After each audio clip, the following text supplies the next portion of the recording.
And there's intimacy on the radio, and there's naturalness on the radio that can never be replicated on TV. The marvelous resurgence of radio as a political force in this country. News-related radio programming is evolving. There's a huge hole in our dialogue that can be filled by the synthesis of traditional radio and the freedom that comes from a live podcast. You're about to experience Cowboy State Politics live. Here we go.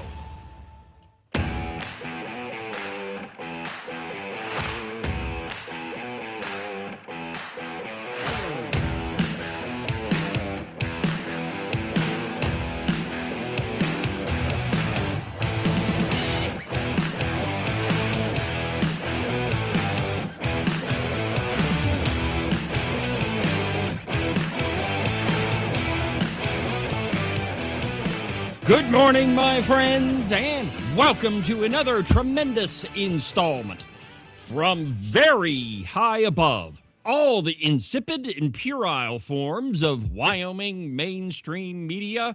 This is Cowboy State Politics. I, of course, am your illustrious host, David Iverson, firmly ensconced behind the silver Cowboy State Politics microphone and broadcasting to you from the base of the Bighorns at the Cowboy State Politics Studio in Sheridan, Wyoming. Good morning, my friends, and welcome to the program. Happy Tuesday. It feels like it has been forever since we've been in the studio. After this, has only been a couple of days. You're gonna die of cancer. Oh, You're gonna die of cancer. Yeah, it's true. You know, before the show started, show us that camera view again, Ken, where my head kind of fades into the background over here. Which one was that? Oh, when we started. There you go. Yeah, see? My forehead kind of fades into the Cowboy State Politics. Oh, I never look at you on that one. Yeah, well, whatever. Anyway, had a great weekend. Went over to Cody for our anniversary. We do I don't even know how this became a thing, but for two of our anniversaries, hang on. What? You keep saying we and anniversary, and I don't want anybody to get the wrong idea because we were just talking about the two of us, and no. No, my standards are quite a bit higher. I would hope so. No, the lovely Christine and I went to Cody. There you go. For our anniversary, and we enjoy going to the Cody Night Rodeo. And so we went over there for a couple of days and came back yesterday, and as you can see, got a little bit of sun. Yeah, you look like you're at the Cody Day Rodeo. Well, you know, I mean, we were outside in the sun for quite a bit of it. Well, anyway, welcome back to the program. It feels like it's been forever since we've been in the studio. Since we've been gone, Since You've Been Gone. Okay, not that song. Anyway, we had the High Plains Republican. Don't ever do that again. Why? Anyway, so last Thursday, we had the High Plains Republican primary debate in Casper at the Rialto Theater, and it was, by all measure, a resounding success. You know how I know that, Ken? How do conservatives gauge whether or not what they've done is a success? I'll fall. No, there is nobody in the media giving you crap about it. Okay. Like when conservatives do good, the media just tries to ignore it. But we had a great debate, a gubernatorial and a congressional debate, and it was well attended. And I can tell you the views online have been tremendous. So if you haven't watched that, you can go to my YouTube page, the Cowboy State Politics, or you can go to the Open Range Record, that YouTube page, or there's an article on the website. You can go check that out. It was a great debate, and I think that we learned quite a bit. One of them, in my personal opinion, my not-so-humble opinion, is that Brent Bean walked all over Megan Degenfelder. But, as often happens in debates, the technical points that are made often get overshadowed by the political bullcrap. And if you ask me, I think that's what happened. Megan is very good on her feet, and she sounded pretty good. Even though when you go back and listen to her answers, she didn't really say a whole heck of a lot. Brent Bean, on the other hand, I mean, he had examples. The man was prepared. Technically, I think he did a much better job. But I think it was a close debate. Let's put it that way. So anyway, that was a success. The congressional debate, I think far and away, Chuck Gray did the best job out of it. But if you ever get a chance to hold an event in Casper, go to the Rialto Theater. We really enjoyed it. The only complaint I would have is that they really need to work on their air conditioner because it felt like it was about 1,000,000 degrees in there. But it was a good time. And we also had some debates here in Sheridan. Now, last Wednesday, Ken and I kind of went down the gamut. But there's a couple of them in particular that I think are really important to talk about. And so we begin this morning on the open range record. And there's a piece I wrote last night, and it's entitled Experience Shows as Mark Jennings Outclasses Ryan Koltiska in the House 30 debate. And, I mean, he really did. For most of the debate, Ryan Koltiska's answer was, well, I really don't know. I think we ought to defer to people that are smarter than me. Yeah, he said, let's get a bunch of people smarter than me in a room, and they'll debate it. That's what he we said. call the legislature. So let me just play that for you real quick. So here is Ryan Koltiska, and this is, you're going to hear quite a bit more, but I want to put what he said in context. So here, we'll go ahead and play it. Maybe if I can make it bigger. There we go. Budgeting. You have 3 minutes. Thank you for that last question on the end of the night.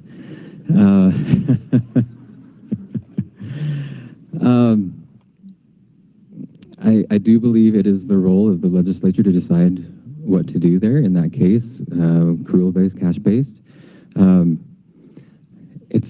There's a lot that goes on the state. There's a lot of money that goes through that. What I would say is what is going to serve the people the best, and I actually don't know. Okay, all right. If the Constitution speaks to that. Hold on. You said outclassed. He hasn't even said anything yet. Yeah. Accrual. Okay. So the question was the state of Wyoming, or the topic was the state of Wyoming should switch to cash-based budgeting, and essentially what that is you don't get to spend money unless you've got it in the bank. It's exactly how your finances work. That's how the state should work too. Yeah, the idea there obviously is how much money do we have? How should we spend it? Right. What the state does is how much money do we think we're going to have, and let's spend all of it. Which is the equivalent of... And I include putting into savings spending, frankly, Yes. because it's overtaxed. But we'll... I think that's a debate for, it's another topic. Yeah. But essentially what the state of Wyoming does is they think, well, I'm going to get a raise next year, so let's go ahead and buy a Maserati. I mean, that's essentially what they do. Now, in all fairness, the Craig report, which is it's the report of money that we think we're going to get. In all fairness, it's pretty accurate. Most of the time and I don't even know the numbers of how accurate it is, but every time I've looked at it, it's been pretty close to the amount of money that comes in. It stays pretty close, and it's within a few percentage points most of the time. But it also has certain things it leaves out. They don't count capital gains until they're actually in the bucket, which is fine. Right. But there's a certain point, and you look and you say, okay, we got enough cash here to run the state for a year. Well, that's the other problem, is we're on a biennial budget. Right. So we'd have to have 2 years cash on hand, which we're getting closer to. Well, it's like you say, we've got plenty of cash in the bank. And the debate topic here is, should we move to cash-based budgeting? And, Koltiska's first answer is, gee, I don't know, whatever works out best for the state. Maybe a lot of things go into this. Ridiculous. So let's just continue. And in just a second, you're going to hear Mark Jennings go, yes, absolutely, we should do that. But what I would say about that is that I'm sure that there's a lot of debate that needs to go into that. Something's been in place for quite some time, and so it would take some work through with a lot of people. Hopefully, a lot of accountants too in the room. Yeah, accountants. To work through that because those are the ones who understand what would work best. Not legislators. No. Thank you, Mr. Jennings. You have 3 minutes. In one word, it's absolutely we should. But I'll elaborate on that a little. On the other side of my one of the counterparts, Senator Barlow, when he was a representative, actually put out a cash-based budget bill. And believe it or not, as a ranking conservative, I signed on to that bill. It was probably the only bill I ever signed on with him. And that's because it makes sense. You must have the money in the bank before you write the checks. And that's how you guys do it, unless you have really high overdraft protection. And somebody's willing to do that for you. The state should be no different. We should have the money in the bank before we write those checks. So absolutely, we should do cash-based budgeting. Now listen very close to this next part. Thank you. Yes, I truly believe that this is something that needs to be debated with lots of people in the room, not just a yes or a no, but what works best for our state. I don't think that honestly, I don't think I'm smart enough as the only person in the room to say yes or no. And so I believe that getting the right people in the So why then is he even running for office if he's not even qualified to weigh in on this thing? Yeah, the job of the legislator is to go down there and have this discussion, and people with different perspectives offer they try to persuade the rest to go their way. Exactly. And so before you walk in there, you need to have some concept of how money should be handled. You would think. Instead of just phone a friend and let's get 10 accountants in a room and get their answer. Well, and that's the other thing, the other part of this that did not come up in the debate is Koltiska is advocating for governance by so-called expert. That, well, we have to let the experts decide on this. You heard him mention get a bunch of accountants in the room. They're the people that know how to do this. That's not how our country works. We don't rule by experts. And if we did, there would be a whole bunch of disastrous Look how that things worked out in COVID. Yes. I mean, really. Exactly. But that's what he's saying. Yeah. You know, the legislature, we're just not smart enough to decide all these things. So let's talk to the experts. Trust the science. Then why have a legislature? Just have a panel of experts tell you what to do every time you. Precisely, and it shows you exactly how his style of representation would be. I mean, it would not be, hey guys, what do you think about this? All right, I'll go to Cheyenne and vote that way. It would be, let me call the expert. I can literally hear the people in Ambush Alley salivating over this one. Yes. What do you want to do? Oh, this guy is completely malleable. What do you want? Yep. Completely malleable, completely uninformed. And this is, and I have to say this, Ken, and maybe you might disagree, I don't know, but I thought all of the debate topics were right down the center of the plate.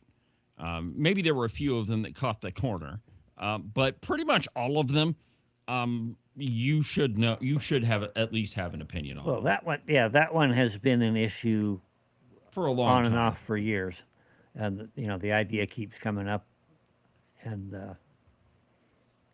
I mean, there's no question about it. But you can watch the entire debate. And if you go to the bottom of the article, the entire debate with Koltiska and Jennings is right there, and you watch the whole thing. But there's one line that I think, and of course I think so, I wrote the article, but it's that after this exchange, right at the end, Mark Jennings is given, I think, 3 minutes. And he says, 3 minutes for one word?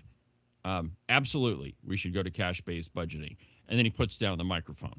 And then the response of Mr. Koltiska, he looks right at Mark Jennings and says, so, Mark, what's the word? And of course, you can't hear it in the audio, but Jennings says, absolutely. And Koltiska just agrees. Now, what that shows, I mean, and even though there was kind of some chuckling in the crowd, it was clear that the longtime legislator had the answers, while his challenger could only ask Jennings for them. I mean, that was the debate. Now, this brings up another issue, too, because another debate that night in the House 29 race between Micah Sturdivant and James Temple turned out very similar to this one. Micah Sturdivant really didn't say anything, except for, I think whatever works out best for our state. I mean, that's essentially the entire thing she said. She said through the entire nothing debate. in a very condescending tone. She was very condescending. That just it kind of amazed me. Well, and here's the other thing. The other side constantly says, by the other side, I mean the liberal Democrat wannabe Republicans, they constantly say that, well, you conservatives don't know how to govern. Really? And these are the people that you're putting up against seasoned legislators and, people that have been involved in Wyoming politics for at least a couple of years. These are the folks that you put up against them, Micah Sturdivant and Ryan Koltiska. I find that astounding. And it's not that either of them are, I thought that Ryan was very nice when he introduced himself to me. I'm sure he's a very pleasant fellow to deal with. Even Micah Sturdivant, even though I know she's a borderline communist, she was very pleasant. But just being nice doesn't get the job done for Wyoming citizens. If you're nice, I mean, that's a plus, but you got to know what you're doing. You have to know what you believe in. And I think that's the larger point here, is that neither of these candidates really know exactly what it is that they believe in. I mean, they spouted the Republican Party platform, but if you watch the debate, and even your debate, Ken, if you watch that one, it's very clear that none of those candidates really know what it is that they believe. So, I'm nice. Well, that's a matter of speaking. Yeah, sometimes. I believe it was Aaron Dorr said I'm the nicest guy you'd ever want to meet. That's true. He did Is that say a qualification? I don't think so. I mean, we want our legislators to be personable. Yeah, you have to be able to work with people, and that was brought up. I don't even remember where the discussion was and with whom, because I think that was in your one with Chuck Gray down at the Rialto. Yeah. And somebody, I don't remember which one it was, one of the opponents says, well, you have to be able to work with people. This is true. And that's true, but his indication was that Chuck was completely unable to do so. And it's as wrong with Chuck as it is with Mark Jennings as it is with me. We do know how to work with people, but when you stand on a particular principle and you're not going to lose the principle. But there are things that that you can work with. You could probably work with Carly Provenza on. Granted, there's very few of them, but there are certain things that you can work with different people on. It doesn't mean that you're going to sacrifice your principles. Many times I've watched you have a conversation with one of your counterparts on the other side. They'll suggest something and you kind of grin and it's like, yeah, I don't think we're doing that. I'm not going to go that way. But that's very different than knowing what it is that you believe, and knowing the policy. I mean, Ryan Koltiska, as I understand it, he was the financial guy at the Hub on Smith. The Hub on Smith in Sheridan is the Senior Citizens Center. If you're the financial guy and you're dealing with government grants and all that, I'm pretty sure you should have an understanding of what cash-based budgeting is. I'm probably going out on a limb here, but pretty sure he has to balance his own checkbook. The point being is that through all of these debates, it was very clear that the people in the room who had a grasp of all of the issues were not the liberal redcoats that were running against Ken and Mark Jennings and James Temple and Lori Bratton. Now, Lori Bratton's debate was a little bit different. Her opponent, Susan Bigelow, does have a handle on the issues. And I think I would say that Melissa Butcher probably has a fairly good handle on a lot of stuff. Totally wrong on her viewpoint of all of it, but at least she understands. The rest of these candidates, yeah, they don't have a clue. It was, and you talk about being able to work with someone, and I don't know Susan Bigelow, but what little I've been around her, is not a pleasant person to be around. I know when I approached her at Third Thursday, Uh-huh. she was not pleasant with Yeah, me. I saw her come in several months ago. Come into, and I went over and introduced myself, and she just would hardly even look at me. Like, Yeah. okay, well, you've been hanging around Gail too long. We'll get to Gail a little bit later. So anyway, there's the debates, and if you want to watch any of them, they're on my YouTube page, and you can find them on Facebook, and they're all over the place. Now, there's another really important article. I didn't write this one, but there are some major issues with tabulation machine testing in Sheridan County. And I mean, they have all last week, this was an issue. The very first one, where this whole thing started, is I believe it was Monday. Monday, July 13th. They were supposed to test the machines. And if you do this right, like I've been told, I've never participated in one of these machine testings, but everybody that has participated has told me it should take you about 4 or 5 hours to run the test deck of ballots, verify that the machine is reading them correctly. Should take you about 4 or 5 hours. That's about what it was 2 years ago. I went and watched that one. Yeah, well, that didn't happen on Monday. In fact, the whole test deck failed twice, and in an entire day, they were not able to complete the testing. And you know, it shouldn't be that hard. We should have machines that are ready to go. You run the test deck. Okay, we're good. Go to the election. And then they thought there was a problem. Well, maybe the thumb drive didn't get updated like it should have, you know. Oh, and then they updated the thumb drive. And it still Ramber didn't went work. and updated the thumb drive. No, that wasn't it. But remember the thumb drive, because that comes into the story later. It does. Okay, so this first piece on the Open Range record is about Monday. Okay, and that was the failure of the test deck. Essentially, the testing failed twice, and they had to reschedule. So then happens later in the week, and there's a second piece on this one. This one I did go ahead and publish myself. But go back. Yeah, go back to the picture. Okay, so this picture was taken at 8:10 in the morning. And let's see if I can't remember in the article if it says when it was supposed to start. But the public showed up to the elections office, and there wasn't a soul in sight. Now, look very carefully. Put the picture back up there again. So look very carefully. This is the vault door, and what you see behind it is all of the election machines. So the vault door is wide open. There's not a single person in the office. And let me show you what was in the election machines. Those are the keys that were just sitting out there in the open in the election machines. So with that key, you can open up the entire thing. And they're just sitting out there. And again, there isn't an elections official in sight. So if you read the piece, and let me just, let's see here. Let me just read this part to you.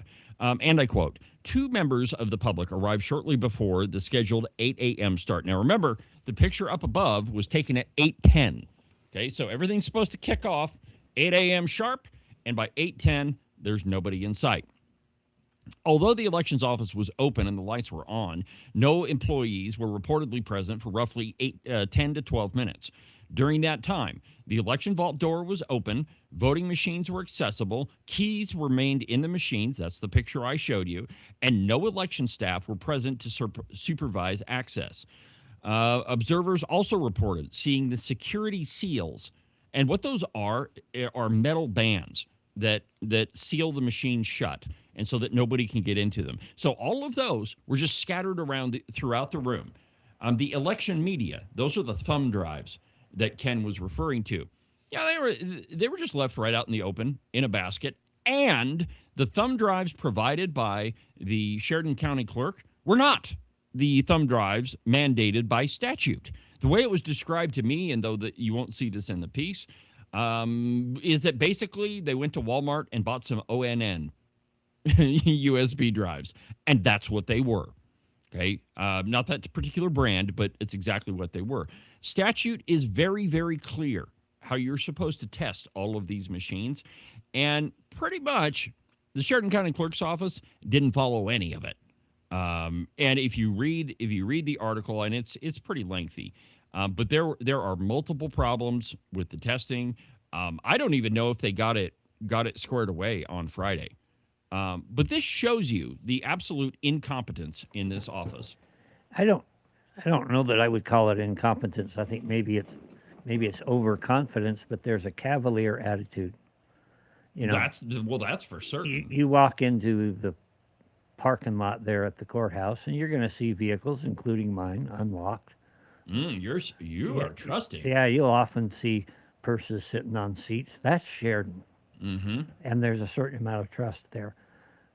But there are certain things, places, times when we want to observe even the appearance of evil and take out. You want to be able to walk up there to that office and see what's going on and think, wow, even if I wanted to do something, Well, that's the feeling Yeah. that you want. you walk in there now and you think, heck, I could. How long before anybody's even going to come back? I could Okay, go back so there if and you're do a whatever. person that you want to rig an election, you're a nefarious individual, and that's what you want. There are people that do that. Most of them are in the Democrat Party.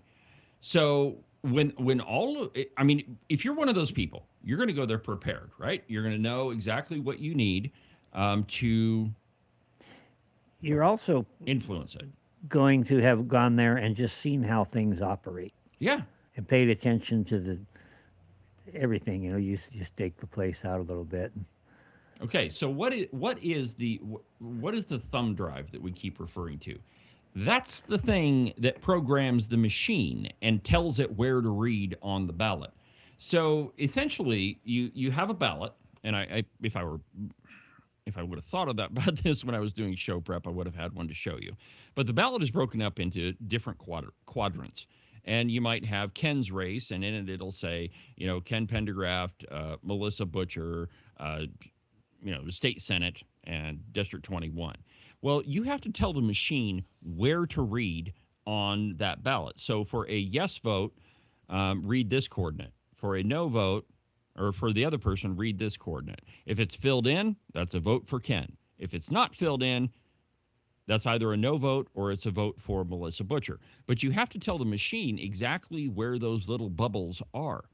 And so all of that information is stored on that thumb drive. And so what happens is you put the thumb drive in, and it programs the machine, and it sets itself where to read on the ballot. Well, when this whole thing was over, when all the testing on Thursday and Friday was done, all of those thumb drives, the election media, they were all left in a basket. Now, how difficult would it have been, Ken, for one of these people that we're observing to pull a thumb drive out of their pocket, put it in the basket, and grab one and take it? It would not be that difficult at all. And the end result of that could have possibly been Weston County, where all the ballots didn't get read. So we're not dealing with something that, don't worry about. It's no big deal. This is an election. And if you read the piece, it is very clear on all of the mistakes, or the majority of the mistakes that were made during that testing procedure. After reading this, Ken, you should walk away going, I don't trust our election at all. Well, I didn't come in trusting them. Fair enough. So And I don't know if they got the thing ironed out on Friday. But after reading all of this, and should Ida Shunk Thompson be supervising this? She's running for election. Should there not be some sort of check there? She's the one that's in charge of the whole thing, and she's the one that made all these mistakes. So, I mean, the entire thing is absolutely a disaster. don't get me wrong. I'm not saying that Edie would do this, and I think it's just Not even- negligence. but if you did have somebody with a nefarious who was on the ballot Sure. and had access to that, Well, you can't. I mean, this is an election. This is not trust everything people. needs to be done completely above board and as carefully as possible, so that people don't wonder what if. I mean, look at all these. Just as an example, all of these things that have gone around the state. Hey, they make claims, and you go look up the bill that they cite on it. It's not even close. Like, it doesn't back up the claim. So if there are people that are going to lie and send you stuff in the mail at several $1,000s a pop, why would you assume that they're not going to walk into an elections office and try to rig an election? Why? Only a moron would think that isn't possible. But when you have this many failures, this many breaches of procedure, I mean, no one should look at this and say, "Oh yeah, our election's completely above board. You know, we don't have any problems with our election." It's total fantasy. All right, so let's go ahead and take a break, and when we come back, we're going to talk about how a 6-pack of beer evidently is worth the same amount as a plane. Not even kidding. Back in a minute.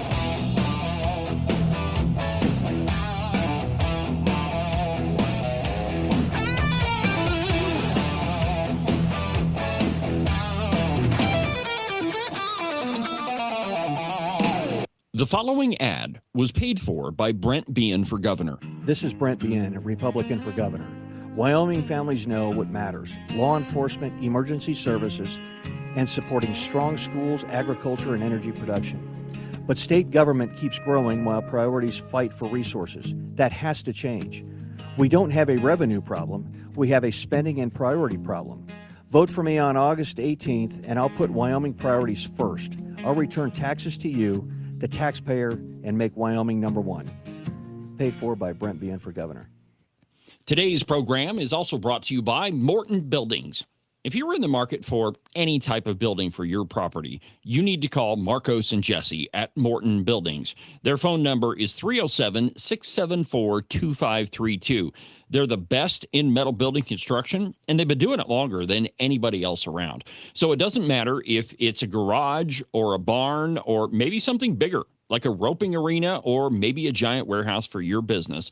The two guys you need to call first are Marcos and Jesse. Again, their phone number is 307-674-2532, or you can check them out on their website, mortonbuildings.com.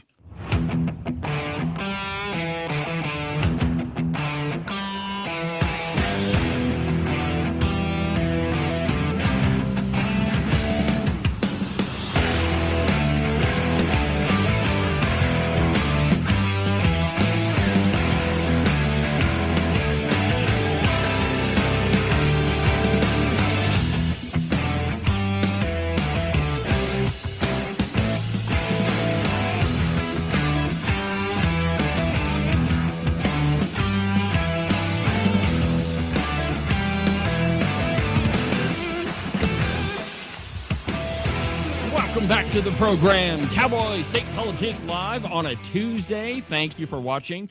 Thank you for everything you do for the program. And if I could ask just a small favor, every time you listen to Cowboy State Politics Live or listen to the podcast, leave a comment, or depending on where you're listening to it at, leave a review. I know it's kind of a pain in the butt, but it really helps the program. If I could ask a little bigger favor each time you listen to the program, send in $5. Yeah, no. By the way, I don't know if you've seen this, but there is a leftist in Wyoming, Sarah Riley, and it's just a Facebook page. But if you look at it, please send me money. If you like what you're reading, send me money. Well, it would be helpful if she was even, halfway accurate on any of the things that she says. But moving forward is what she calls it. Why didn't I think of that? Oh, I know. We should have done that a long time ago. Maybe we would have been rich. So stick with me. At the top of the hour, we're going to talk to Roy Birt, who is running against Taft Love in Senate District number 6. He's got a race on his hands, but from what I understand, the guy's been working his tail off. Yeah, and bear in mind, Taft Love's never won an election. No, he hasn't. He was appointed. Yeah, he was appointed. I don't think he knows how hard it is. Yeah, well, Roy Birt is definitely working hard. So we're going to talk to him at 9 o'clock. So make sure you stick with us. From Fox News. 1 6-pack of beer could significantly alter how the Constitution regulates law enforcement. And I quote, the Supreme Court delivered a unanimous ruling siding with a marijuana user in a gun case, asserting that the government cannot prosecute individuals for firearm possession simply due to cannabis use. Fox News contributor Joey Jones highlighted that ruling as it relates to Second Amendment rights. Now, here's why I bring that up. Because often law enforcement seizes property in relation to other crimes. So you get, Ken, you had a good example before we started the program. I'll say Ken's going to Colorado Springs to see his kids. And he removes the AR-15s.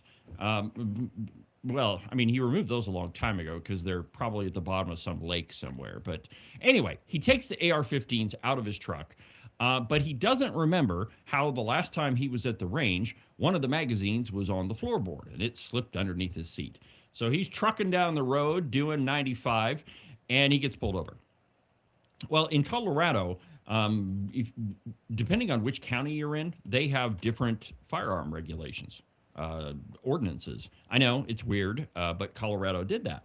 And so in some counties, that high capacity AR-15 magazine, which is a normal magazine, by the way, could get him arrested because he's in possession of a high-capacity assault weapon magazine. Now, they could seize his vehicle. They could seize, if Ken happens to have a couple $1,000s in his wallet, they could seize that. Law enforcement does that a lot. Seizing property. There was a case in, I think it was southern Wyoming, where a guy who, he was stopped and there was some sort of drug offense, and they seized $60,000 or $58,000, I think. Now, the Supreme Court since ruled that, no, that 58 grand, that is forfeit. Well, law enforcement does this all the time, seizing property.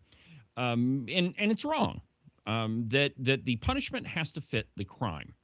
And often when vehicles are seized, a large amount of cash, that pretty much violates the Eighth Amendment to the Constitution, which says no excessive fines. And, the fine has to be requisite to the crime. And this is an interesting part, which I'm going to tell you about a little bit later, it has to be requisite to the offender's ability to pay. So often we see offenses and the fine is enormous, way beyond what the person guilty of the crime could even possibly pay. Well, that kind of fits in with the whole excessive fine thing. So the Supreme Court agreed on Monday to hear an Alaska man's challenge to the state's effort to confiscate his airplane over a six-pack of beer, setting the stage for a case that could upend the ability of law enforcement to impose asset forfeiture.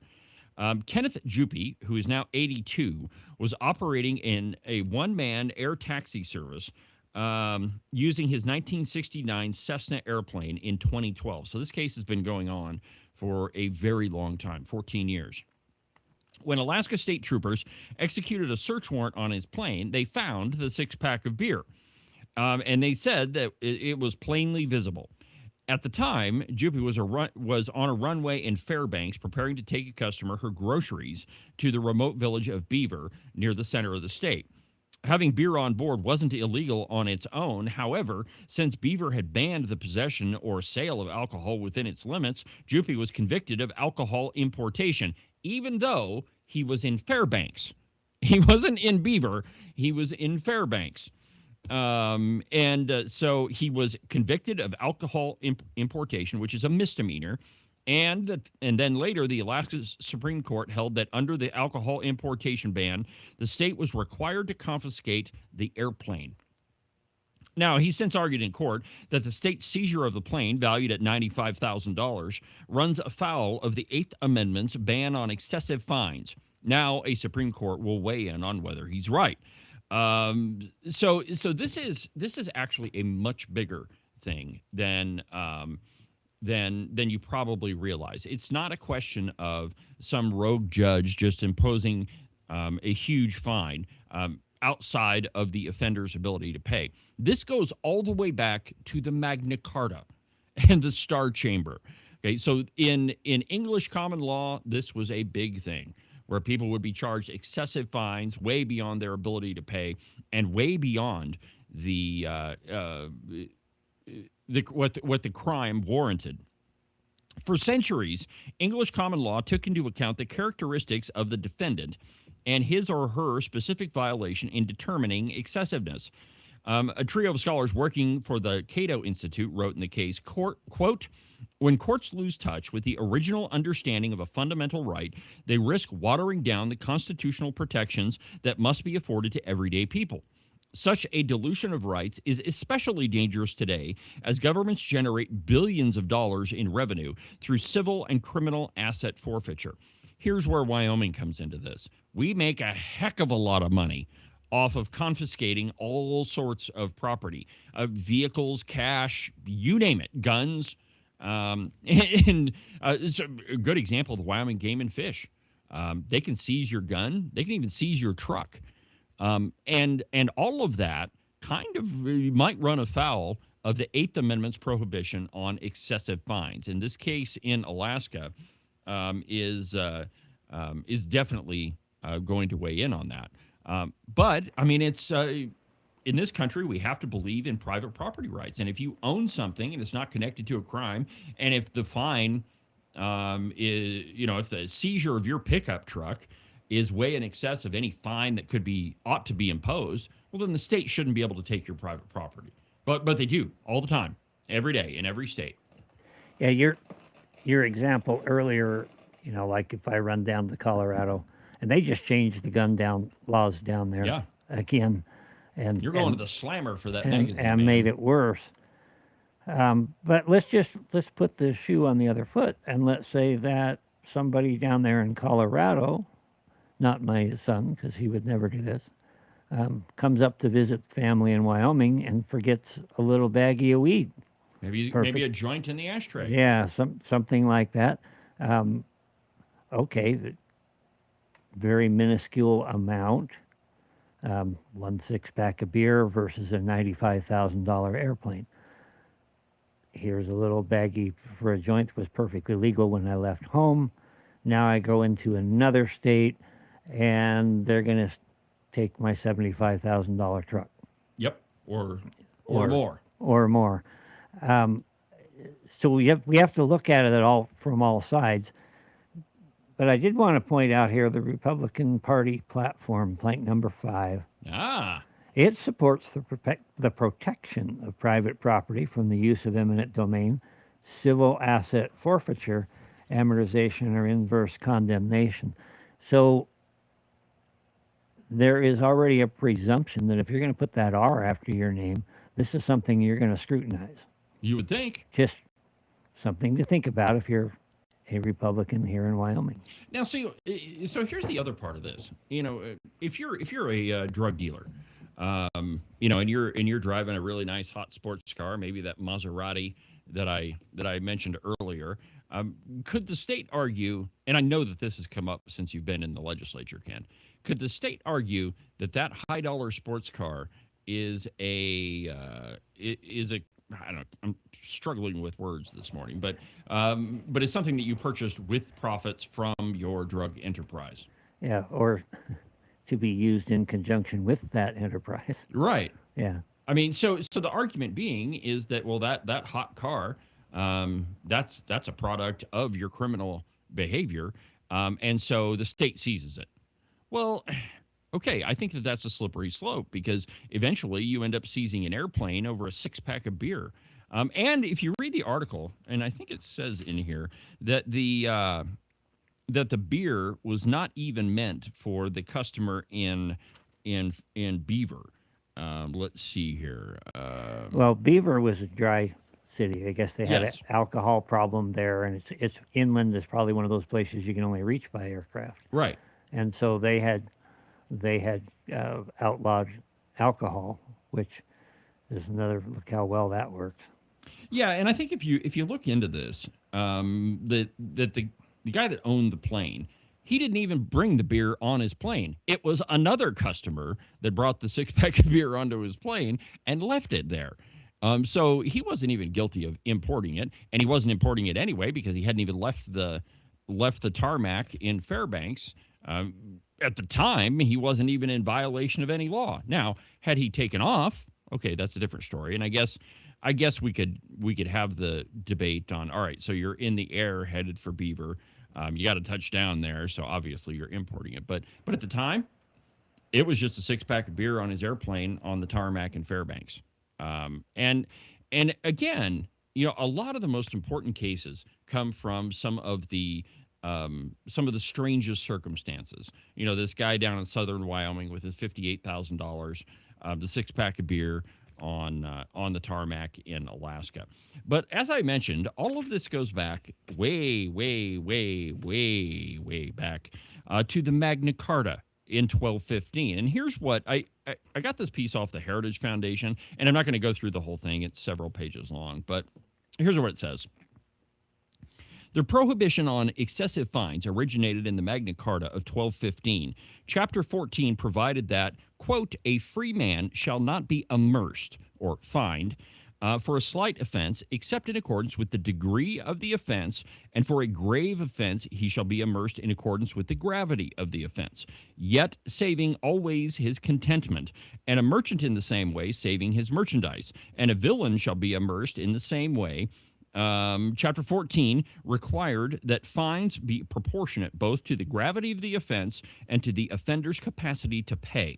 According to historian William McKenney, the provision was designed to ensure that no case could the offender be punished absolutely to the wall. His means of livelihood must be saved to him.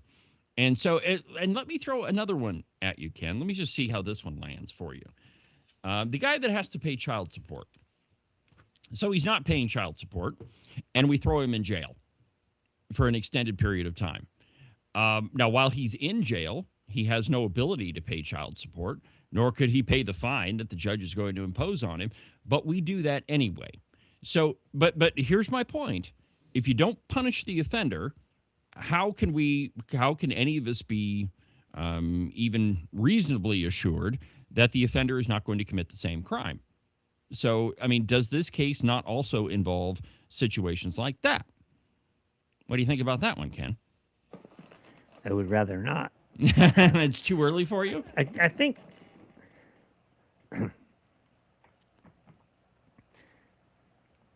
That's a toughie, huh? Well, I have two different things that I would like to say, but I don't want to swerve too far off of the point. As a lawmaker, you often think, oh, there ought to be a law. We ought to do something about that. Right. That's only the first think that you think. All the other thinks that you think, and that's why we run it through committee and we have a process, are there are a lot of things you didn't think about, and they're going to be unintended consequences, and things get very complicated. And then so that was one thing that I wanted to say was, it's not easy just to write a law because everything affects everything else. And I will tell you that's why you can sum up God's law into two. Yeah. Love me, love your neighbor as yourself. If you do that, you fulfill all the law.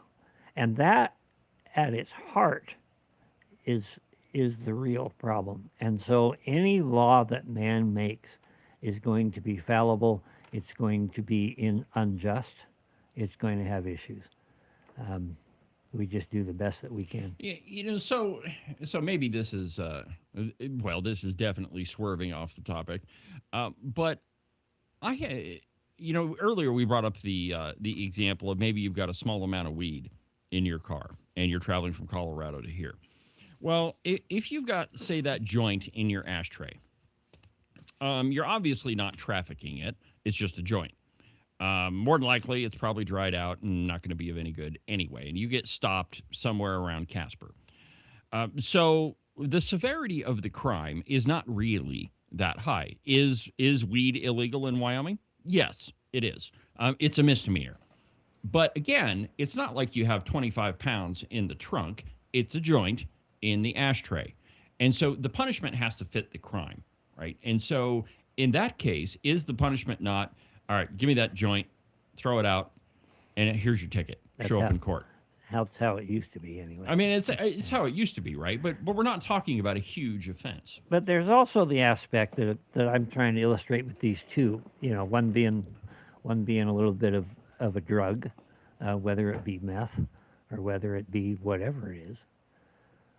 And a lot of us look way down on that, and the guy deserves anything he gets. But if it happens to be a high-capacity magazine, well, I should be able to have a whole trailer load of them. Well, I think you should. Well, So, but you can see the issue there is sometimes we let our own political view color everything there. so, and on the other hand, though, I mean, the argument with the joint is going to be, well, the joint leads to a baggie. The baggie leads to a bigger baggie. The bigger baggie leads to a couple of pounds in the trunk. Where does it stop? Well, I mean, that's when, being a lawmaker, you have to be very specific when you write those laws. Now, do I think that a joint in the ashtray is worse than, I don't know, a guy going down the road with a fifth of Jack? I mean, I think the two are entirely different. Now, one is illegal. The other one is, well, it is illegal to drink and drive. Yeah. But the substances themselves, I mean, I think that there is that how the law views it is incongruous. That the punishment doesn't necessarily fit the crime. And but there again, that argument leads you to, well, yeah, what about all these pot dealers that are serving 25 to life? I don't know if that's the punishment or not, but they're serving a long time in prison. Okay, well, it's a nonviolent crime, the specific crime that they did. Does the punishment fit the crime? Which was the big debate on on Joe Biden's, what would they call it? It was the crack cocaine law. Well, I mean, the crack cocaine law had stiff penalties, whereas like regular cocaine didn't. And so we constantly write laws that are, disproportionate to the offense. And it ends up with guys getting their airplane seized over a 6-pack of beer. I mean, we've got to be very careful when we write laws. And I think we should always err on the side of liberty. That the police have to prove that whatever property that you have was the result of that crime. They don't just get to seize your car or your truck or your gun or what have you. I mean, we got to follow the Constitution, and the Eighth Amendment is clear. By the way, so the Eighth Amendment prohibition on excessive fines, it was not brought up until 1989. So way back when the Bill of Rights was added to the Constitution, it took until 1989 for that case to be brought up at the Supreme Court. And so, I mean, I don't know what that adds to the argument, but I think that it's interesting that for over 200 years we didn't have to have this argument. I would suggest that maybe we need to look at rules about Ruger 1022s. Well, no, I think And I'll tell everybody you should why. own one. I'll tell you why. If marijuana is a gateway drug, you try that, now you want to try something else. 22s are Then definitely a gateway drug. 1022 a 1022 is a gateway drug because I got to see if I get something bigger and better. The next thing you know, you're trying to order a Ma Deuce out on the back of your Jeep. I don't see any reason why we all shouldn't have that. No, I don't either. Actually, I mean, that's an interesting argument, too, because the Second Amendment, it doesn't say anything about what kind of guns that you can own. In fact, the founders thought you should be able to own anything that the government does. But, and this probably would open a whole nother can of worms, when you're talking about a firearm which is for self-defense, that's a God-given right, and the Second Amendment restricts the government from infringing. You don't necessarily have a God-given right to weed. Some people will argue that. Some people will make that argument. It's not a right. That's where I'm getting at. It's not enshrined in the Constitution yet, but if the Article 5 people get their way, that would probably happen. Yeah. Most of them are smoking dope anyway. All right, well, let's go ahead and take a break, and when we come back, we're going to be joined by Roy Birt, who's running for Senate District number 6. Back in a minute. Stick with us. Cowboy State Politics Live on a Tuesday.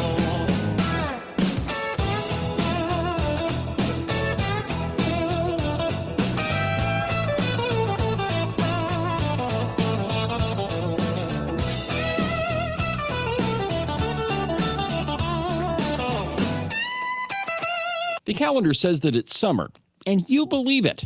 Well, that's just so cute. But you obviously haven't lived here very long, have you? And you probably think that the weather is just going to continue to warm up.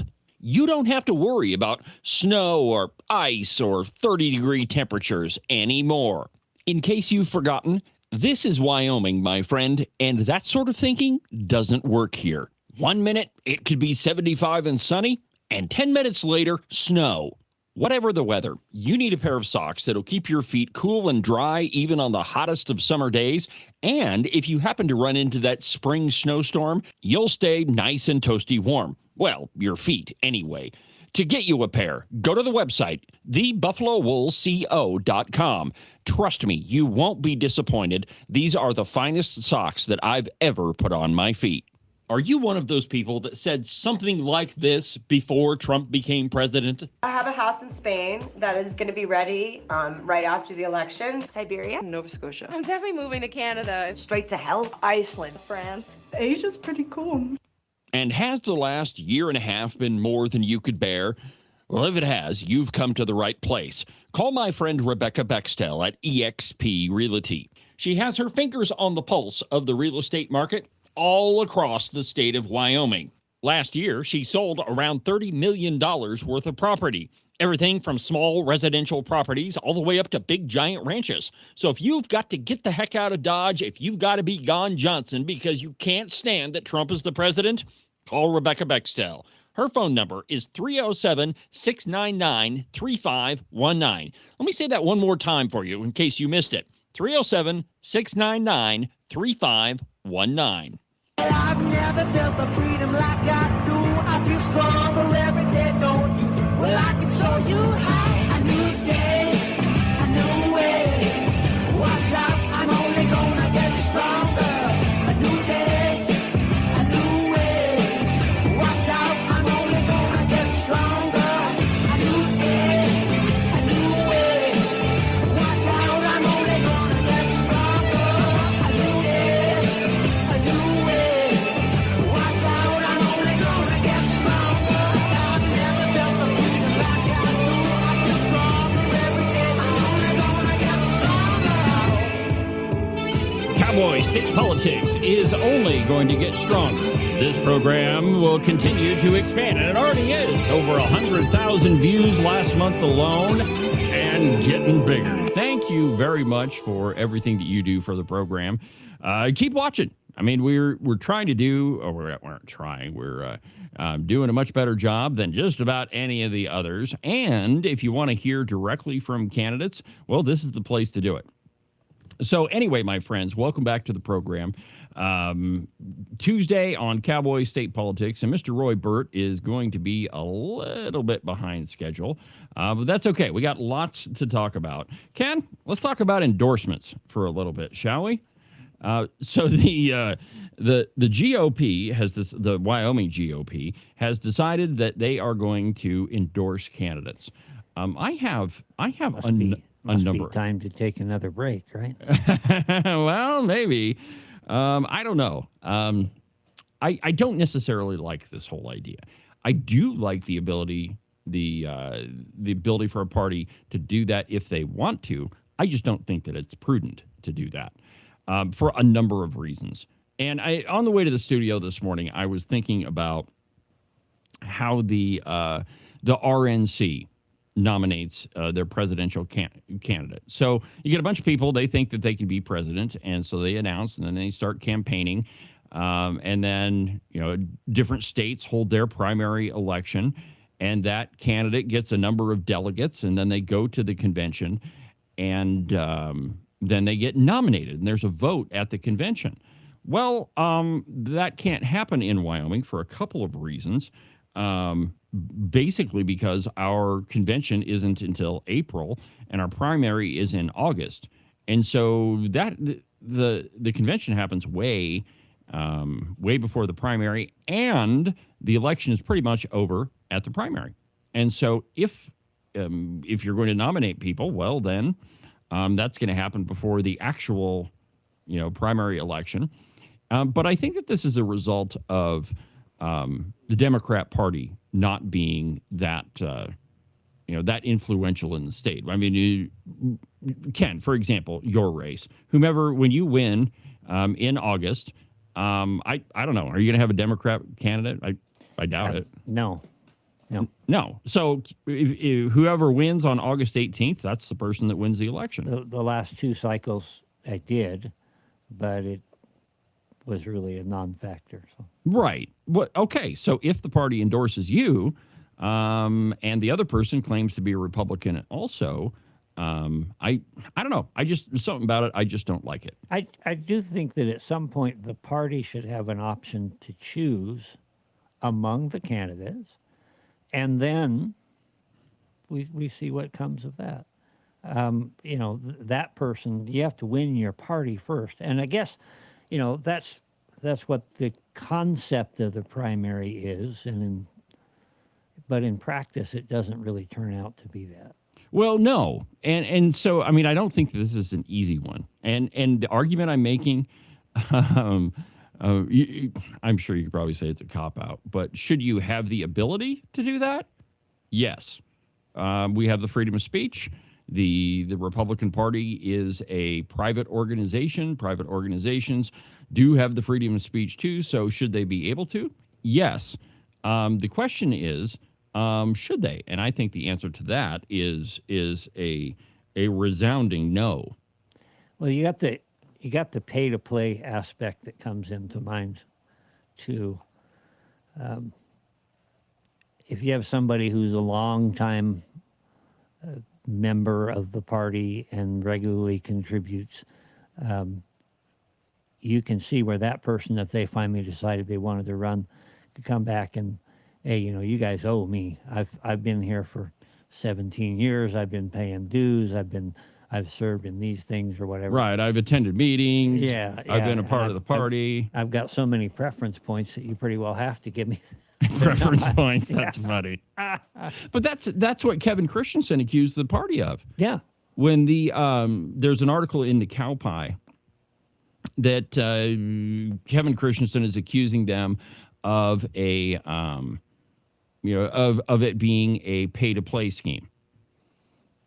And I mean, I don't think that I've ever heard of that. It sure could look that way from the outside, if you're trying to break in, and if you were to ask some of these 10 or 12 candidates, see, we're doing 3 or 4 things here at once, but if you were to ask a number of those candidates who haven't been a part of the Wyoming GOP for a long time, they're going to feel like an outsider already. And how do you break in? You have to go through years of paying your dues before you can get anywhere. And that's not necessarily right either. So first, if you are running for the Republican nomination, okay, so in other words, you're asking Wyoming Republicans to give you the nod at the primary election. I'm going to go represent you. Right, I'm going to go represent you. You're asking Wyoming Republicans to vote for you. Well, then, to do that, should you not have been involved in the Republican Party? Yeah, but I could use my own as an example. I've been involved in politics on and off for quite a while. But there was a period there for probably 6 years prior to my coming out and deciding to run, where I was not active in the party at all. I was a partner in a business and was working long hours and just didn't have that much left over for that. So I kind of came to some people, I kind of came out of the blue. Who is this guy? I've never heard of him. Right. He's running immediately for the legislature. And it, I think it worked out. And you may have somebody that came from another state. Let's take somebody like Lori Broughton. Okay. Whom a lot of us knew when she was working in another state. Right, in Colorado. We had a little bit of a relationship there. We understood who and where they came from, and they come here. There are a lot of factors that go into that. Ultimately, it comes up to the voter. Well, yeah, and so I mean, I kind of get irritated with some of these candidates that say, I'm a Republican. I've been a lifelong Republican. Okay, well, I haven't seen you at any Republican events. I haven't seen, the only time I've seen you at a meeting is in the gallery when there's an election. But any of the others, I haven't seen you. I don't know. I mean, I think this is a hard one, and I guess maybe you can say I'm riding the fence on this one, but I think the party needs to have the ability, but I don't think that it's wise. Yeah, it's just a system that doesn't have any really good answers. Now, do I think that party officials should be able to endorse whomever they want? Oh, yeah. Sure. Yeah. I think the chairman ought to be able to say, you know what? I like these candidates. I think county chairman should be able to do that. And be able to say why. Right. And Wyoming law is really specific. It specifically says money, that you're going to support a candidate. Now, we've all interpreted that to mean that you're going to support them in any way, monetarily or with with your support or whatever, not necessarily monetarily, but I don't think that's what Wyoming law says. In fact, I think that I think that it just relates to money, and if you read the statute strictly, I think that's what it means. All right, well, we got our wires uncrossed a little bit, and now we're joined by Mr. Roy Birt, who is running for the Wyoming Senate in District 6. Mr. Birt, welcome to the program. Hey, it's great to be with you guys. Keep that bad weather up there in Sheridan, would you please? Bad weather, man. It's been 97 degrees up here. It's been beautiful. That's bad weather.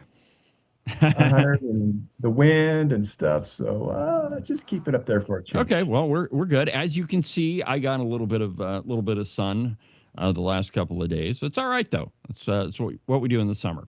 All right, so you're running for the state senate. Why don't you take a couple minutes and tell my viewers about yourself? Hey, I am a Southeast Wyoming native.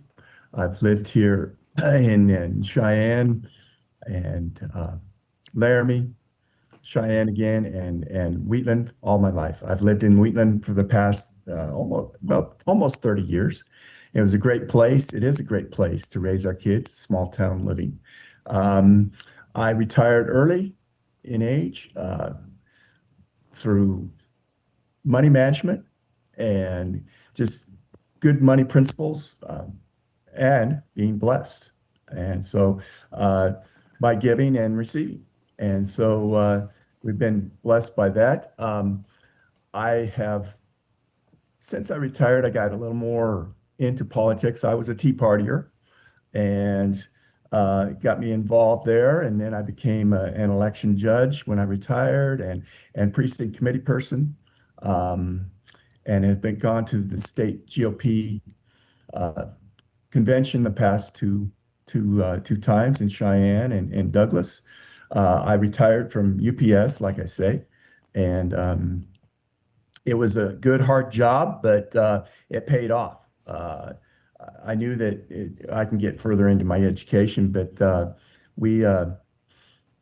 I knew that it would pay off. And so I was able to go to work, and my wife was able to stay at home and take a class and have a kid, and then stay at home and have another son and take a class and fulfill her goal of becoming a teacher after our boys were settled down and ready for school.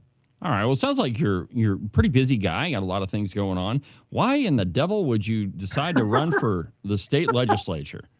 Very good. Thank you, David. I was up at the GOP convention a couple months ago, and a very conservative senator, we were on the platform committee together, and I walk in the door, and she doesn't say, "Good morning, Roy," or "How you doing, Roy?" It's, "Hey, are you running?" And my first reaction to that, I wanted to say, "Yeah, I'm running from you." But she asked me to run because a person my opponent that has been set into office by selection, she supported him, but became very disappointed in his voting record. And so all that week, I had conservative people that I really respect in the legislature calling me, getting a hold of me, and telling me, "Hey, hey, you really need to think about running. And during this time, my wife was doing grandma duty. We thought we were done having grandkids, but a miracle happened. Our youngest boy, they didn't think they could have any kids, and along came this sweet little girl. And so she was doing grandma duty for a month in Illinois. And I was trying to tell her all the excitement that I was feeling and this person and that person. And so we had a big, long discussion. And ultimately, the decision has to be me. It has to be mine. Okay. You can have all this encouragement and people telling you, you should. But ultimately, I am the person. I have to do it. And so I got to looking at my opponent's voting record. Yeah, and that is interesting reading.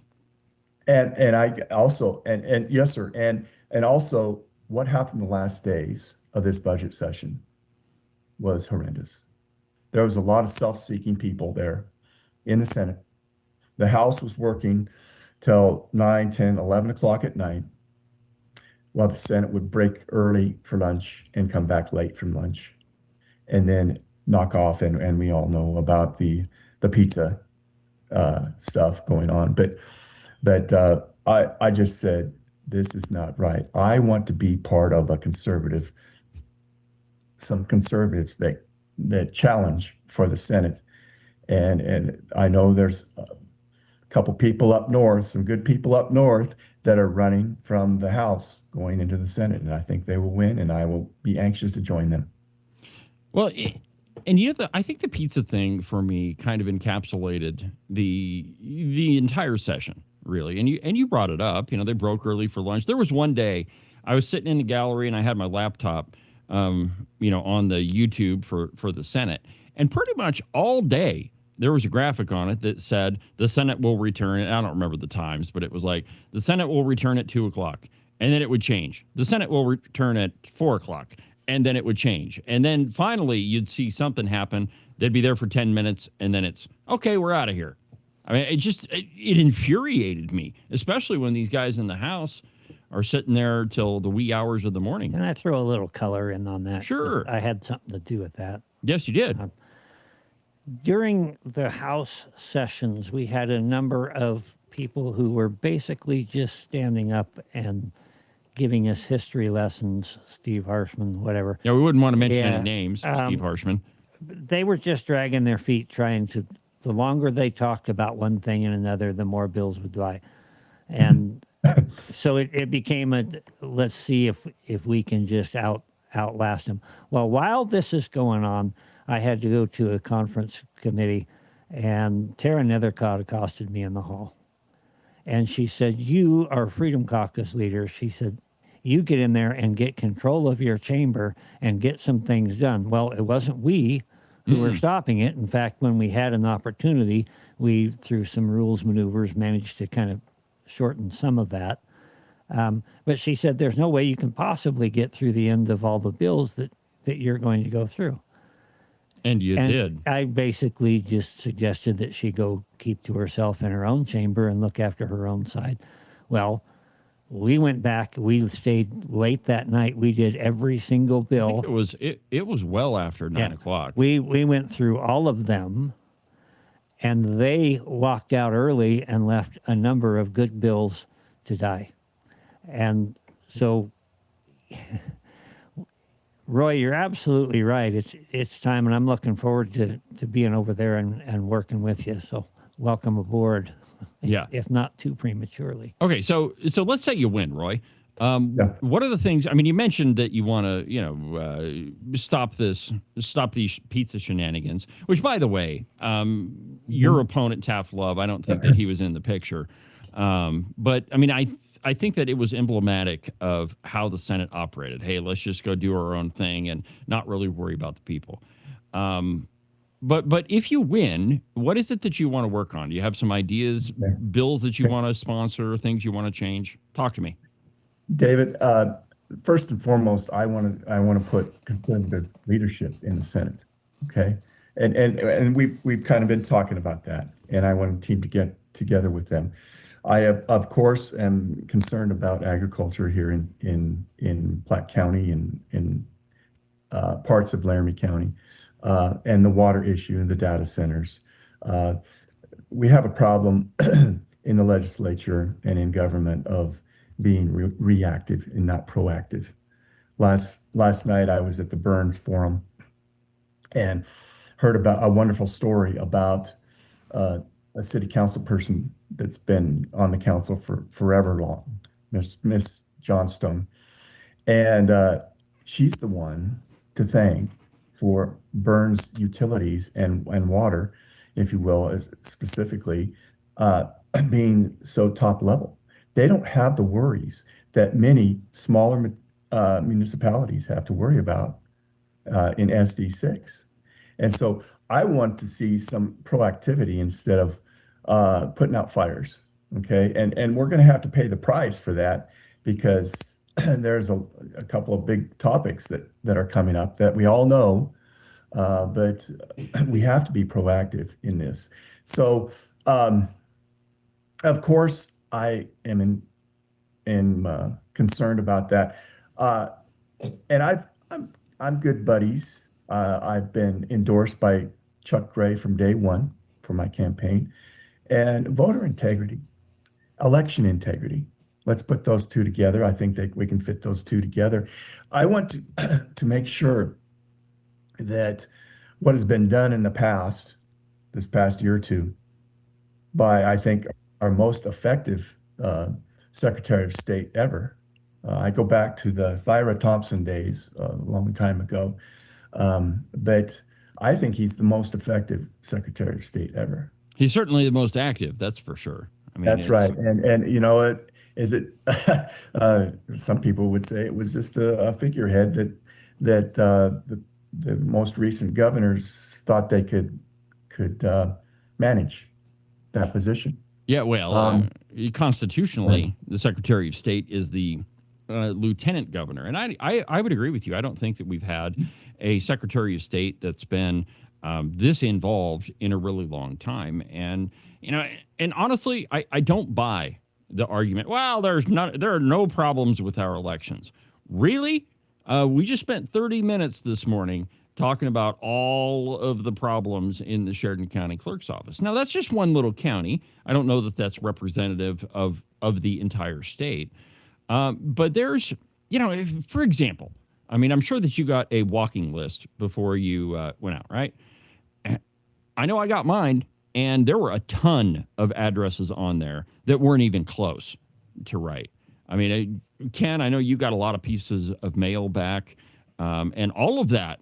I mean, all of that equates to money. It's horrendously expensive to send out mailers. Well, I mean, all of that is a result of us not cleaning up our voter rolls. And we're told all the time, well, every year those voter rolls are cleaned up. True. I don't think that they are. Could I address that? Sure. I've been an election judge for 4 years now. I'm probably 10, 12 years. And, you know, I came from United Parcel Service. I'm proud to say I was private sector all my life. And we can get into that too. But for instance, there's a road here that's called Ferguson Road, very well-traveled road.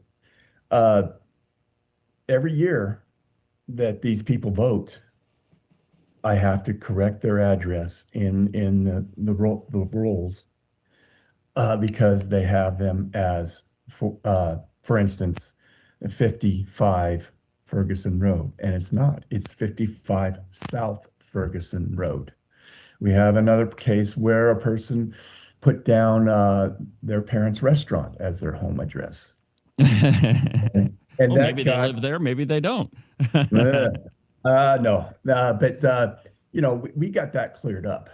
But what's the problem with you guys up north there again? I keep saying this, I'm picking on you, I'm sorry, but Weston County, you know, I brought this up to Chuck when he came by for a meet and greet, and he, you know, he's probably saying to himself, Roy.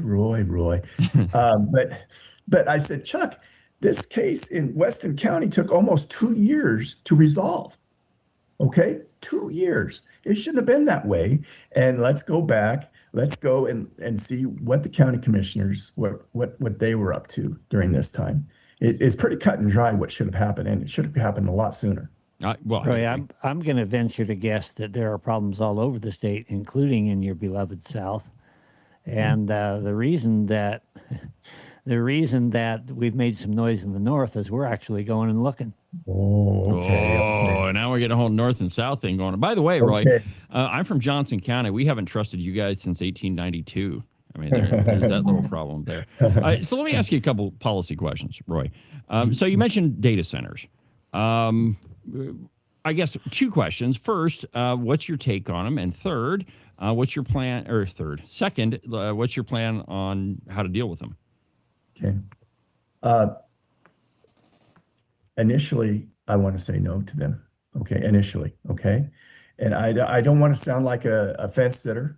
I don't want to say that I'm against growth. Certainly not. What we have to say is these days is monitored growth, I think. I used to be a pro-growth guy, 15 years ago. But just seeing the selfishness, the greed that's coming into our state from out of state or from out of country, we have to look at some of this. But we have to respect property rights, okay? And on the other hand, we hardly had any irrigation water up here in Platte County this year.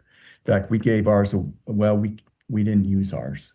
We went to give them to our water rights, or not our water rights, but our water up to a farmer, the only farmer we knew of in this area that was growing sugar beets this year. Usually we have, a big handful of people that grow sugar beets here, but there's only one grower and they're friends of ours, and we wanted to get the water to them, and it didn't work out. We weren't fast enough. But anyway, we have to worry about water. And what the biggest thing, though, David, the biggest thing is, we can argue about that. We can argue about how much water a closed system, an open system uses, the power plant that's going to use water. We can argue about that versus what an agricultural circle uses. Okay, so let's study both of those and see what it is. But what I want is disclosure. What I feel, in my opinion, what we're not getting is disclosure. Okay, if this entity comes in, somehow, some way, we've got to be able to trust them and say, okay, your range of water use is going to be, okay, then we have to go to the local officials and the state officials and say, okay, this is what this entity says. What are your estimates? What do your studies say? We're not getting that disclosure. We're not. And if we go to the feds are just going to say, well, it's a national defense. We can't tell you about that. So I want to see growth here in Platte County and Wheatland. We do need that. And there are a lot of people out there that say that have put me in the camp of no growth. And my opponent is definitely a tax and spend person. And I rejoice in the 25% property tax reduction that we had too. But go ahead. Okay, so a couple of things, and I mean, there's a lot to unpack there. But I guess my first question is, if a data center, if somebody wants to set up a data center and they jump through all the hoops, all their regulatory permits are good, and they've answered the whole water question. Either they're buying their water from somebody, or they're acquiring water rights, or whatever, however they want to do that. But if all of that is taken care of, should we not just say, yeah, okay? I mean, I'm a free market guy. I think if you're playing by the rules, you should be able to run your business the way that you see fit. Exactly. But this goes back to what I said about being proactive. Okay. Our government officials should have been proactive in seeing this coming. They know how many data centers are on their way to Platte County. I don't. I hear from this number to that number. Well, shucks, I don't know. I don't know. And again, disclosure. But we're not. So I'm saying no one has the resources to fight these guys that are coming in. They're coming in. They know the rules. They know what can and can't be done. So let's try and benefit by setbacks or limitations or by jobs. Yeah, I think I see what you're getting at, Ken. So, speaking of resources, should the state then offer some sort of incentives for the? No. I'm sorry. There you Ken. go. You got me excited there. I'm sorry, sir. But the state, the government should not pick winners and losers in industry or in businesses. You know what's going on down in Cheyenne with the sales tax breaks for the data centers. No, horrendous. No, these companies, entities that are coming in, they have the money. Come on, dude. Come on, man. Let's they have the money. And chances are very, very, very good that they'd be here anyway without those tax breaks. See, So isn't that the big question, Roy? I mean, we're told all the time, well, none of these businesses will come here if we don't give them tax breaks. Well, I don't know that that's true at all. Now, maybe some of them. Okay, so we could make an argument for Weatherby up here. I don't know that Weatherby would have chose Sheridan, Wyoming, if they hadn't been enticed. I certainly think that they didn't need any tax incentives or anything like that, but certainly, maybe a cheerleader down there saying, hey, you should come check out Sheridan. But I think we get into this big, huge problem when we start doling out taxpayer money for all sorts of different industries. And it's not just data centers. I mean, it's the energy dominance bill. That's exactly what that is. I mean, it's handing out huge chunks of taxpayer cash to businesses that could probably afford it on their own. And I think that that's just wrong. Could I go on a much smaller scale here? Sure. in town of Wheatland? We're having trouble with keeping businesses open. We've got a couple of restaurants that have closed down, and it's tough. And then our storefronts downtown. I can remember when I first started working here, every storefront on 9th and Gilchrist, one of the two stoplights in Wheatland, every storefront was full. Okay. But on the other hand, we lost a business, BH, Brits Hybring, up there to you Yankees up there in Sheridan. And see, he's throwing that around a lot, man. Sorry. My district doesn't go up there, so I can cause some tension. But when Brits Hybring first came here, it's what it was called first to begin with. Colonel Brits was an Air Force colonel who was a veterinarian. Did you know that? He took care of the NASA monkeys that went up before men went. Yeah, very, very loving guy that wanted to be in Wheatland. And I want to know the reasons, plural, why Brits Hybring left. Okay, there could be a couple that it's like personal, they like your weather up there or something like that, in a bigger town. But one of the reasons why BH left was infrastructure.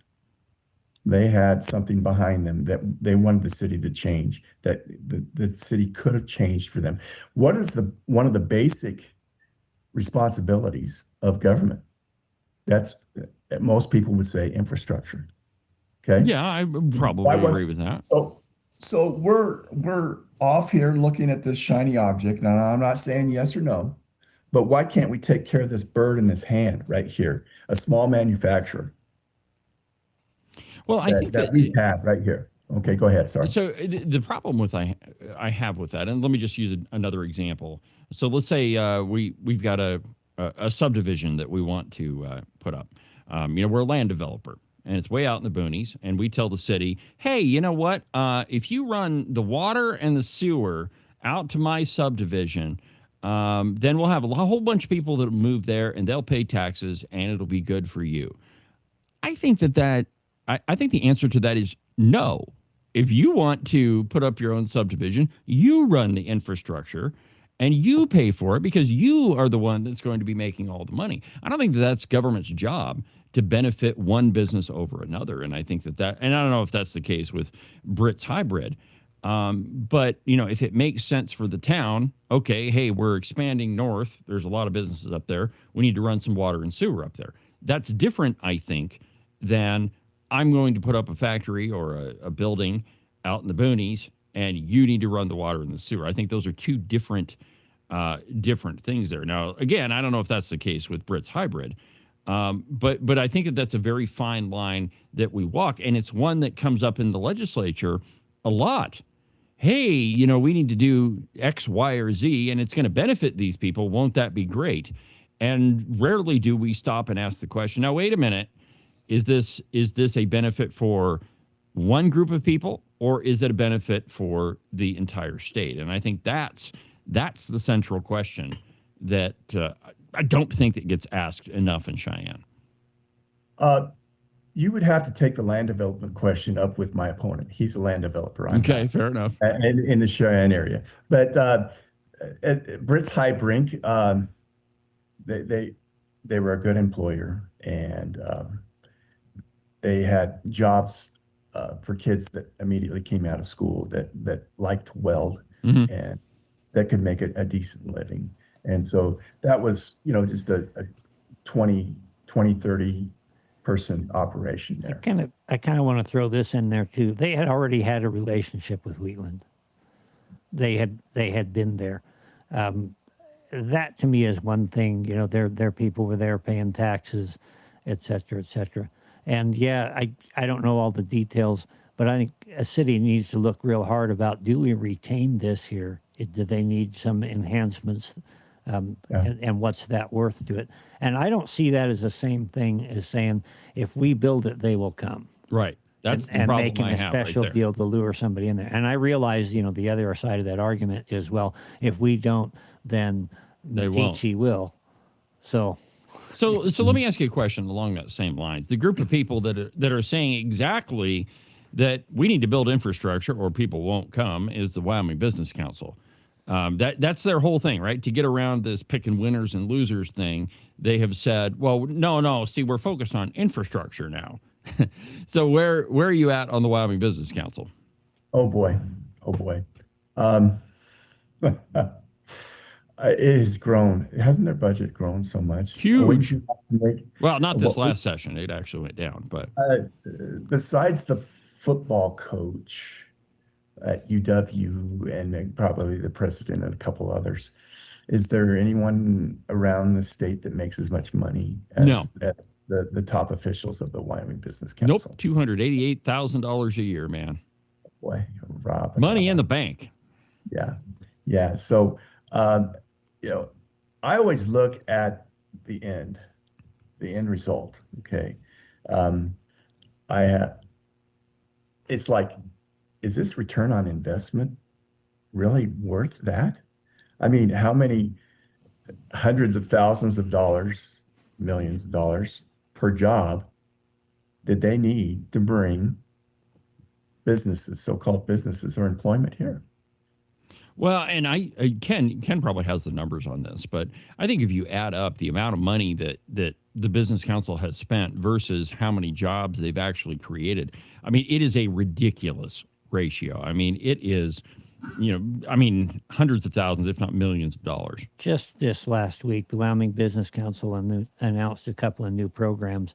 And essentially what they are is they're going to give grants to companies that would like to expand their business beyond the state. So we're going to give you grants so that you can go to a trade show in Atlanta or whatever and try to develop those sorts of things. So now we're not even focused on Wyoming. Yeah, my point being, we have lost the idea of we're all about infrastructure, which is what they like to tell us. We don't pick winners and losers. No. And we don't just give away tax dollars. No, definitely. And yet, both of these new programs, that's exactly what they do. Pick winners and losers, give away tax dollars, under the guise of the idea that if this company becomes more successful, it'll mean more money for all of us. There is some truth in that. But the more government gets involved with the free markets, the more things get twisted. Screwed up. Screwed up. All right, Roy. Well, I've taken up enough of your time. Why don't you give me your elevator pitch and tell my viewers how they can get a hold of you? Roy Birt for Senate District 6. Hey, Senate District 6 is a large geographical area. It's all Platte County, so we're going Glendo, Wheatland, Chugwater, and then we go down north, North Laramie County, okay?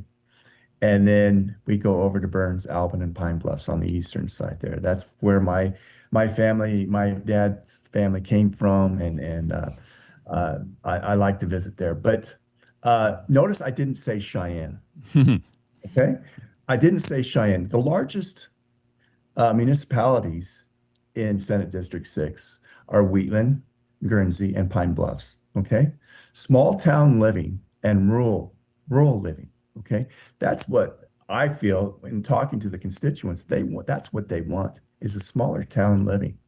My uncle was the chief of police / sheriff in Burns, or I'm sorry, Pine Bluffs. But when we went to Burns yesterday, he said, some guy says, "Hey, was your Uncle Dale Birt?" And I said, "Yeah." And it was kind of a Mayberry story, okay? It was a Pine Bluffs. He said he pulled me over one time, but he let me go, type thing. This is what I want to see in small town, and I want to see SD6 get representation there. I'm retired. I've been retired for a long time, and I've volunteered in my church through leadership, and I've built up people, I've edified, and I've served people. That's a part of leadership, a major part of leadership. It's not going and telling people and pounding your chest, well, I did this and I'm from here, and having your own interests there. I don't have interest there. Like I say, I'm retired, and I don't have something occupying my time over here, or rabbit holes over there. I am here, and I like I it. want. So how do we get a hold of you, Roy? Okay, so my email is royjbirt@gmail.com, ROYJBIRT@gmail.com, and you can visit my website at voteroybert.com. voteroybert.com. I'm on Facebook. Roy Birt SD6. All right. Well, Roy, I appreciate you taking the time to visit with me this morning. Sorry we had our wires crossed in the beginning, but keep me updated on how things are going. Great. All right. Great. Thanks, Roy. Bye-bye. All right. We're going to go ahead and take a break, and when we come back, another boneheaded op-ed in the pages of the Cow Pie. We'll do that when we come back. But first, an absolutely outrageous profit timeout that needs to be way more outrageous. Back in a minute.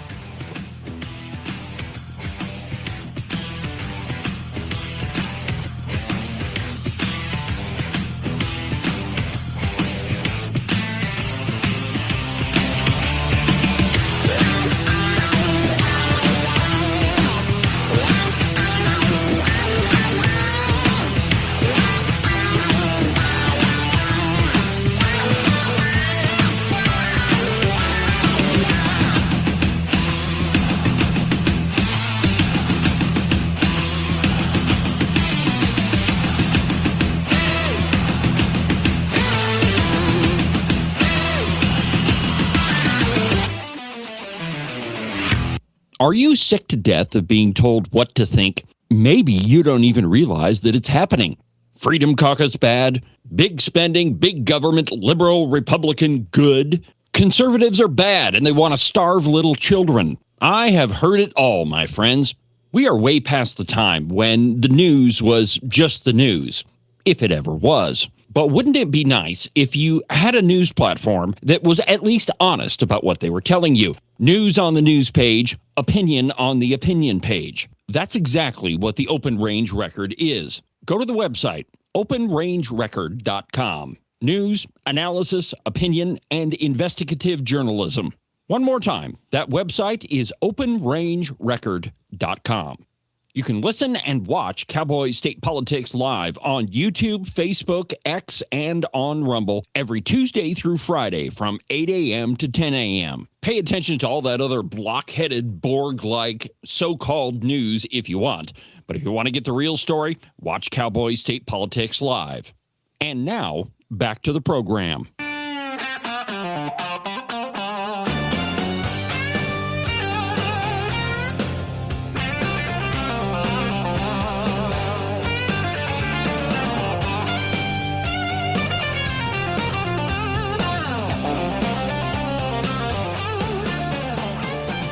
Welcome back to the program, Cowboy State Politics Live. I'm your host, David Iverson, Wyoming's big voice on the right. Welcome back to the show, my friends. It's been a while since we've visited about all the boneheaded opinion coming out of the cow pie, which, by the way, they have moved straight from news reporting into political advocacy. Now, I have to tell you, the Daniel Singh piece, I have a couple of comments about that. First, had I got a hold of that audio, I probably would have went to town on it too. I mean, that is just too tantalizing to deal with. But secondly, the entire piece really leads the reader to believe that this is what the guy believes now. Now, say what you want about Representative Singh. He is a solid conservative vote. Every conversation I think I've had with him, I mean, in no way could I say that the man isn't a Christian. I think that he absolutely is. And people change their minds. Often when people give themselves to the Lord, when you become a Christian, it changes you. That's the whole point. And to insinuate that that's who this guy is now, I don't know. I mean, people are political opportunists a lot, but I don't think that this is necessarily the case with him. And then there's the Kevin Christensen advocacy piece. That one's interesting, basically accusing the Republican Party of a pay-to-play scheme. And then there's this piece. Are the ruling Democrats in the room with you now? You see, the narrative coming from the Wyoming left is that you couldn't possibly vote with the Democrats because, there's only like 6 of them in the House and 2 of them in the Senate. So obviously, in the words of the dingus J.D. Williams, we don't vote with the Democrats. The Democrats vote with us. Quite frankly, if Mike Yin and Carly Provenza are voting with me 80% of the time, I think I'm really going to have to take another look at my life choices because I'm making some bad ones if the Democrats agree with me. JD's a Democrat who can't spell. This Period. is true. He is a Democrat that can't spell. Look at his voting record. I mean, he votes with the Democrats, and let me explain what that means. So where that comes from is a site called Evidence-Based Wyoming. And the only thing they do is they chart how often you vote with the Republicans and how often you vote with the Democrats. So if you have the majority of the Democrats voting one way on a particular topic and you vote the same way, that means you're voting with the Democrat majority.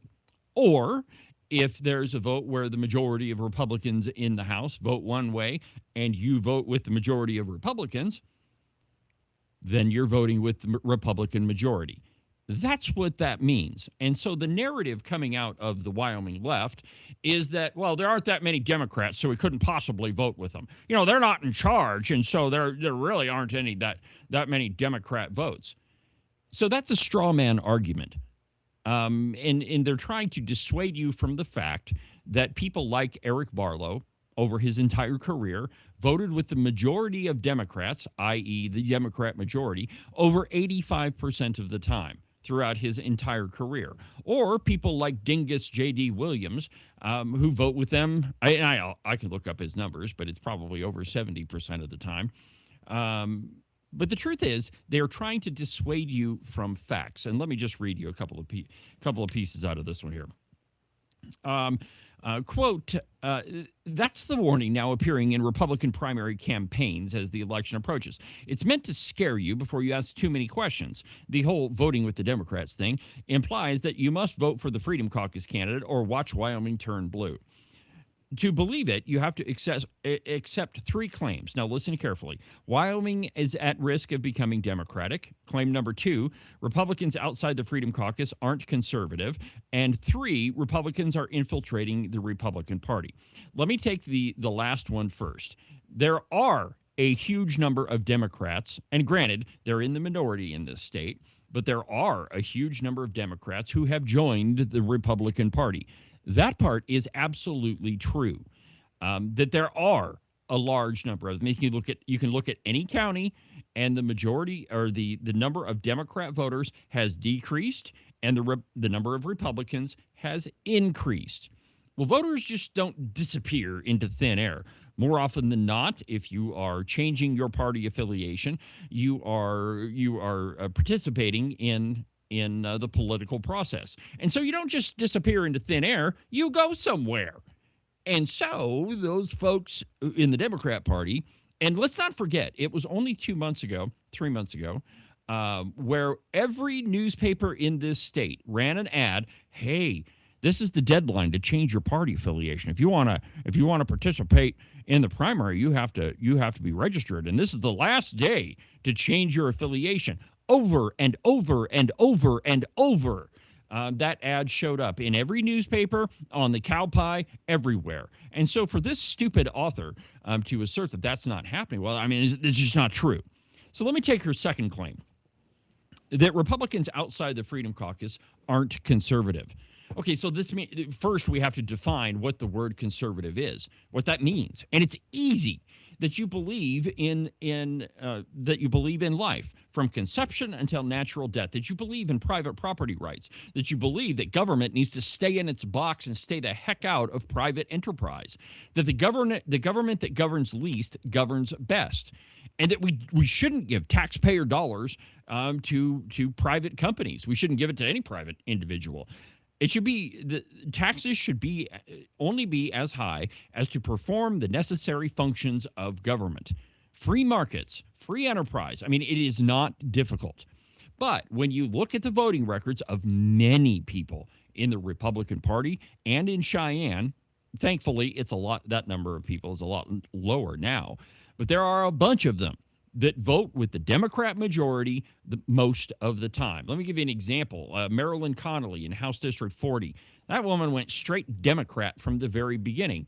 Every conservative bill that came up, she voted against it. Or Senator Slithers down in Burns. Senator Slithers is a straight-up Democrat.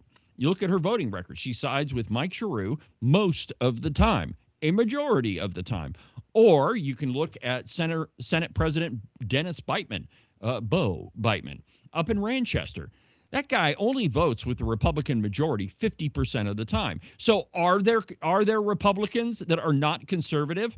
Absolutely, that's true. To deny it is to deny reality.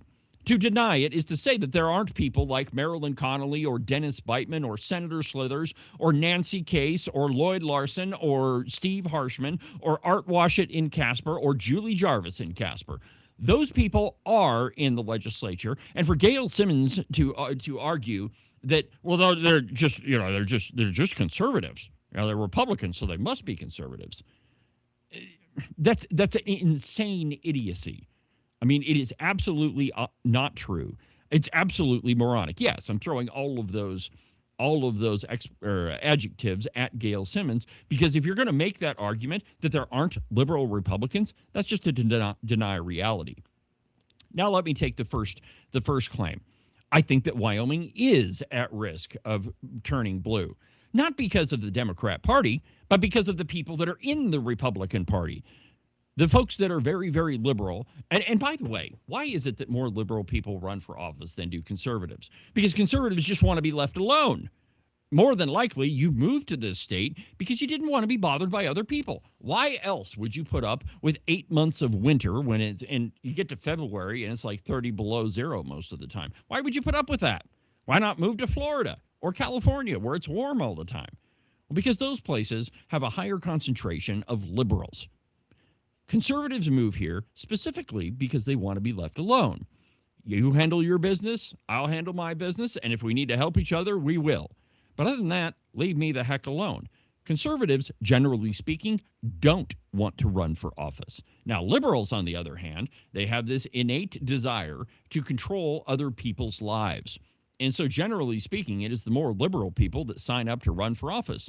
And if you've ever tried to find a conservative candidate, you'll bump into a whole bunch of people that are truly conservative, that would make a good candidate, that are good on their feet, that make good decisions, that have good principles, and they'll tell you no because they want to be left alone.